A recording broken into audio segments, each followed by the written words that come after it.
All right, what's up, everybody? Cinephile Mike here, and we are in season 4 of award season reviews, counting down to the 98th Academy Award with 98 reviews in 98 days. Quick review: make sure that you subscribe to the channel so you don't miss any of these reviews coming your way. Today, we kick off our 8th theme week. It is Indie Week. This week is dedicated to the films that are in the running for the Independent Spirit Awards coming up in 2 weeks, and possibly others along the way. If you're looking for a little break from all of the Oscar fare, this is the place for you to find it. Kicking it off, I am looking at Lionsgate's The Long Walk. Written by J.T. Molnar, based on Stephen King's novel of the same name, and directed by a man who knows his dystopian survival thrillers, Francis Lawrence. The film was released earlier this past fall. The Long Walk takes place in an alternate 20th century America where the country has emerged from a devastating civil war and become a very rigid, militarized regime. In an effort to promote patriotism and discipline during an ongoing economic depression, the government establishes an annual televised endurance event known as the Long Walk. 50 teenage boys, one from each state, are selected to participate and must walk nonstop across hundreds of miles. They are given limited food and water, escorted by armed soldiers, and monitored closely. Falling below the required pace or stopping earns warnings until those are exhausted, and then participants are removed from the walk. The story follows Raymond Garrity, played by Cooper Hoffman, who arrives at the starting line despite his mother's desperate attempts to convince him to not participate in this. His mother, played by Judy Greer. As the walk begins, Garrity meets the other boys and gradually forms relationships with several of them, most notably Peter McVries, played by David Jonsson. Over the course of the journey, the group navigates physical exhaustion, mounting stress, and the constant presence of the soldiers and the major, played by Mark Hamill, who's this enigmatic figure overseeing the whole thing. The walk is broadcast as a national spectacle, and it draws crowds in and reinforces its place as a grim tradition. As the days pass and the distance grows, the number of walkers steadily dwindles, and the remaining boys are forced to rely on one another for both emotional and physical support. The journey carries them through towns, open roads, familiar landscapes, and really blurs the line between public entertainment and private suffering. And what unfolds is a survival contest that unfolds entirely on the move with no clear end in sight beyond the promise that only one participant will be left standing. The film is anchored by excellent performances, not a weak one in the batch, particularly Hoffman and Jonsson in their 2 roles as Ray and Pete. Their chemistry feels organic, evolving naturally as the walk progresses, and giving the film an emotional spine. Hoffman really brings an internalized intensity to Ray.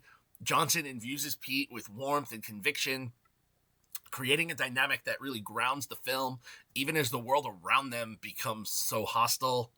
The supporting cast is given enough texture, which is nice, to feel fully present and not disposable. So it very easily could have gone that way, and we don't. Francis Lawrence's direction, it's a major asset here. Like I said, dystopian survival thrillers. Drawing on his experience with the Hunger Games franchise, he understands how to balance scale with intimacy, ensuring that every participant feels significant rather than just interchangeable. Even characters who might otherwise feel like background noise have moments that matter, which makes the film's progression even that much more emotionally taxing. Mark Hamill, delightfully unhinged as the major, embodying, cruelty with ease. Judy Greer, though criminally underused. I just love Judy Greer. I'm a little biased. But even in her limited screen time, really leaves a strong impression. From a technical standpoint, the film excels at immersion. Joe Williams's cinematography really captures the physical toll of the walk in visceral detail, the harsh temperatures, the endless roads, the dehydration, the exhaustion that's etched into the boys' faces. Jeremiah Freitz's score subtly keeps the audience off balance, surfacing at key moments without overpowering the narrative. While certain elements might require some suspension of disbelief, the film builds enough internal logic to carry you along. And though the ending may prove divisive for some viewers, The Long Walk commits fully to its ideas, landing its thematic points whether you agree with it or not. Now, let's talk about box office and awards.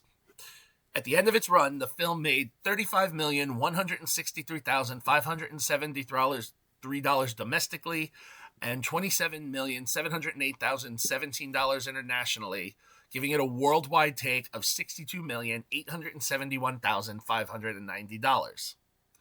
Well received, the film is almost equal on the meters, with an 88% tomato meter from 292 critical reviews and an 84% popcorn meter from over 2,500 audience reviews. Award season-wise, fitting to kick off Indie Week, this film was nominated for one Independent Spirit Award, and it already won it. It was named the Robert Altman Award winner, of an award that recognizes the whole collective that puts together a film, kind of like a Best Picture, not exactly as high as a Best Picture win, but it did receive that award already. Additionally, the film had 2 astronauts, Best Book to Screen Adaptation and Best Supporting Actor for Jonsson, who was also nominated for British or Irish Performer of the Year by the London Critics Circle Film Awards for this work and his work in Wasteman, and various other nods and wins from critical circles and film festivals across the country. So, where do I land? You know what? Even for its faults, it's not a perfect film, but I really enjoyed this one, and that suspension of disbelief, and it's a well-made 4-star film. If you haven't seen this one yet, it is currently streaming on Starz or available for digital rental or purchase. All right. That's where I'm going to leave it. Thank you for joining me for episode 50 of Award Season Review Season 4. We got 48 days left, so stay with me. Be sure to like the video, subscribe to the channel, share it with your friends, drop your thoughts in the comments. You can follow me everywhere on social platforms, on Letterboxd, and of course, head over to cinephilemike.com for even more reviews and movie goodies. I'll be back tomorrow with the next indie movie review, but until then, this is Cinephile Mike saying take a break and watch something new.